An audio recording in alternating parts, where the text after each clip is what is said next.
Hello everyone, आज का हमारा टॉपिक है रेप्लिकेशन ऑफ डीएनए। तो चलिए क्या होता है देखते हैं। Watson and Crick suggested a scheme while proposing the double helical structure for DNA. Watson and Crick ने जब डीएनए का डबल हेलिकल स्ट्रक्चर प्रपोज किया था तब उन्होंने डीएनए रेप्लिकेशन के लिए एक स्कीम भी सजेस्ट करी थी। वो है suggested that two strands would separate and act as a template for the synthesis of new complementary strand. और इस प्रोसेस को बोलते हैं सेमी कंजर्वेटिव डीएनए रेप्लिकेशन। पर वॉटसन एंड क्रिक ने ये हाइपोथेसिस दी थी और इसको एक्सपेरिमेंटली प्रूव किया था ई कोलाई बैक्टीरिया में। Matthew Meselson and Franklin Stahl ने 1958 में इन्होंने क्या किया था, they grew E coli in medium containing ammonium chloride, जिसमें कि नाइट्रोजन का जो आइसोटॉप था वो हैवी आइसोटॉप था N15। फिर जब ये इन्होंने ग्रो किया और तो इसमें क्या हुआ, incorporation of N15 in new DNA. जो न्यू डीएनए फॉर्म हुआ उसमें N15 का इनकॉर्पोरेशन हो गया। फिर transfer the cell into medium with normal NH4Cl, जिसमें कि नाइट्रोजन का जो एटॉमिक मास था वो 14 ही था, नॉर्मल था। Various samples were separated independently on CH-Cl gradient to measure the densities of DNA. कई सारे सैंपल सेपरेट किए डीएनए की डेंसिटीज मेजर करने के लिए। DNA extracted from culture one generation after transformation from N15 to N14 had hybrid और intermediate densities. जब N15 से N14 में ट्रांसफ़र हुआ और उस वाले डीएनए की जो डेंसिटी मेज़र करी तो उसकी वो जो डेंसिटी थी ना वो N15 से मैच होती थी ना वो N14 से मैच होती थी, वो हाइब्रिड थी और इंटरमीडिएट थी N15 और N14 की। ठीक है, अब हम ये सब एक्सपेरिमेंट्स के थ्रू पढ़ेंगे। अभी जो मशीनरी और एंजाइम हैं जो रेप्लिकेशन में इन्वॉल्व होते हैं वो है बेसिकली 5 एंजाइम इन्वॉल्व होता है। वो है helicase, DNA dependent DNA polymerase, RNA primase, deoxyribonucleotide phosphatase और डीएनए लाइगेज। हेलिकेस का क्या काम है, ये अनबाइंडिंग करता है और ओरिजिन ऑफ रेप्लिकेशन को भी यही ढूंढता है। DNA dependent DNA polymerase complementary strand के सिंथेसिस में हेल्प करता है। RNA primase DNA dependent DNA polymerase की हेल्प करता है कॉम्प्लीमेंट्री स्ट्रैंड बनाने को स्टार्ट करने में। Deoxyribonucleotide phosphate as a substrate भी एक्ट करता है और ये रेप्लिकेशन के प्रोसेस के लिए एनर्जी भी प्रोवाइड करता है। और डीएनए लाइगेज जो ओकाजा के फ्रैगमेंट्स बनेंगे दूसरे स्ट्रैंड पे उनको लाइगेट करने का काम करता है। चलिए हम प्रोसेस के थ्रू देखेंगे। ये कॉम्प्लीमेंट्री डीएनए मॉलिक्यूल है। अब यहाँ पर हेलिकेस आया, उसने ओरिजिन ऑफ रेप्लिकेशन ढूंढा और इसको अनवाइंड किया। ओरिजिन ऑफ रेप्लिकेशन एक सीक्वेंस है, जो बेसिस है उसकी एक सीक्वेंस है। जो ई कोलाई में है वो 80-80 वाली सीक्वेंस है। तो हेलिकेस ये वाली सीक्वेंस ढूंढेगा, यहाँ के बाइंड करेगा और जो 2 डीएनए के स्ट्रैंड होंगे उनको अलग अलग करेगा।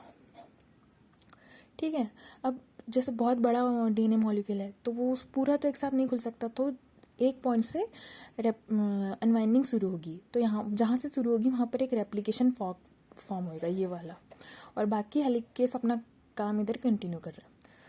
तो replication form at the starting point of unwinding of DNA. फिर क्या हुआ, ये यहाँ पर रेप्लिकेशन फॉर्म बन गए और ये वाला टेम्पलेट अलग हो गया, ये वाला टेम्पलेट अलग हो गया। अब ये वाले टेम्पलेट की डायरेक्शन है 3' टू 5' और ये वाले की है 5' टू 3'। तो जब डीएनए पॉलीमरेज है वो ऑलवेज 5' टू 3' डायरेक्शन ही डीएनए सिंथेसिस करता है। तो वो क्या करेगा, वो टेम्पलेट वो वाला ढूंढेगा जिसकी डायरेक्शन अपोजिट हो, 3' टू 5' हो, मतलब ये वाली। ठीक है, यहाँ पर डीएनए डिपेंडेंट डीएनए पॉलीमरेज आया और उसने कॉम्प्लीमेंट्री स्ट्रैंड बनाना शुरू किया, तो ये लीडिंग स्ट्रैंड हो गया। ठीक है, 5' टू 3' डायरेक्शन में। अब ये मतलब इसको भी आरएनए प्राइमेज की मदद चाहिए होती है ढूंढने के लिए कि वो कहाँ से कॉम्प्लीमेंट्री स्ट्रैंड बनाना शुरू करे। और ये लैगिंग स्ट्रैंड है जहाँ पर फ्रैगमेंट्स में कॉम्प्लीमेंट्री स्ट्रैंड बनता है। ये भी हम देखेंगे कि फ्रैगमेंट्स में कैसे बनता है, क्यों बनता है।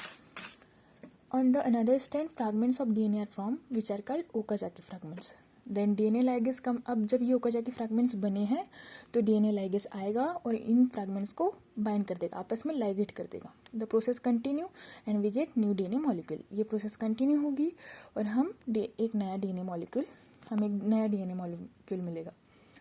तो why fragments of DNA on another strand में डीएनए के फ्रैगमेंट क्यों बने, क्योंकि ये ये इसकी डायरेक्शन 5' टू 3' है। DNA dependent DNA polymerase always 5' to 3' करेगा, तो इसकी डायरेक्शन ये वाली होगी, ये वाली होगी।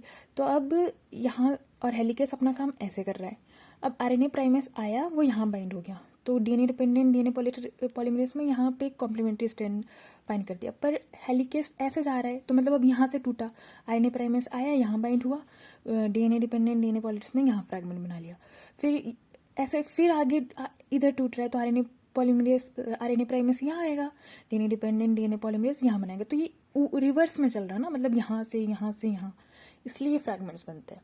फिर बाद में डीएनए लाइगेस आएगा और ये फ्रैगमेंट को ज्वाइन कर देगा, मतलब दो स्ट्रैंड हमें मतलब ये कॉम्प्लीमेंट्री स्ट्रैंड ये वाला बन जाएगा और एक ये वाला बन जाएगा, और बाद में हमें दो डीएनए मॉलिक्यूल मिल जाएंगे। अब 20 minutes taken by equally to replicate in 40 minute, in 40 minutes we get equal hybrid and new. 80 minutes में कितने मिलेंगे? इक्वलाई का जो टाइम है रेप्लिकेशन के लिए वो 20 मिनट्स है।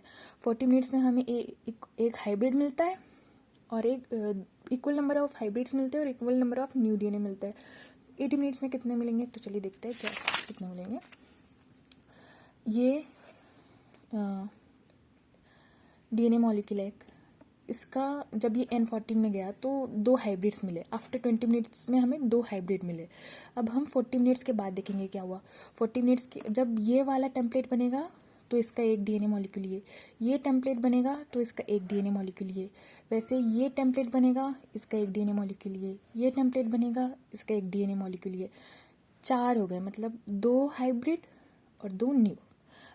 40 मिनट है ना, इक्वल एक रेप्लिकेशन टाइम 20 मिनट है, तो 40 मिनट में हमें 2 हाइब्रिड्स 2 न्यू मिले, मतलब रेशियो हो गया 1:1। अब 60 मिनट में हमें कितने मिलेंगे? ये टेम्पलेट बनेगा तो ये डीएनए मॉलिक्यूल, ये टेम्पलेट तो ये डीएनए, ये टेम्पलेट तो ये डीएनए मॉलिक्यूल, ये टेम्पलेट तो ये डीएनए, मतलब कुल मिला के हमें मिलेंगे 2 हाइब्रिड और 6 न्यू डीएनए मॉलिक्यूल, तो रेशियो हो गया 1:3। 60 मिनट में हमें रेशियो मिला 1:3। 80 मिनट में कितना मिलेगा? ये टेम्पलेट बनेगा तो ये हमें एक हाइब्रिड मिलेगा और ये टेम्पलेट बनेगा तो हमें ये एक हाइब्रिड मिलेगा। बाकी जो सारे डीएनए मॉलिक्यूल के टेम्पलेट्स बनेंगे उनके हमें न्यू ही मिलेंगे। तो 80 मिनट्स बाद जो हमें मिला वो रहा 2 हाइब्रिड और 14 न्यू, मतलब रेशियो हो गया 1:7। तो इकोलाई में 80 मिनट्स बाद हमें 2 हाइब्रिड डीएनए मॉलिक्यूल मिलेंगे और 14 न्यू डीएनए मॉलिक्यूल मिलेंगे और रेशियो हो जाएगा 1:7। और इकोलाई में जो बेस वो होती है 4.6 × 10⁶ बेस पेयर होता है, और डीएनए डिपेंडेंट डीएनए पॉलीमरेज का एवरेज रेट जो है सिंथेसिस का वो 2000 बेस पेयर्स पर सेकेंड। चलिए, आई होप यू अंडरस्टैंड। और थोड़ा सा देख लीजिए,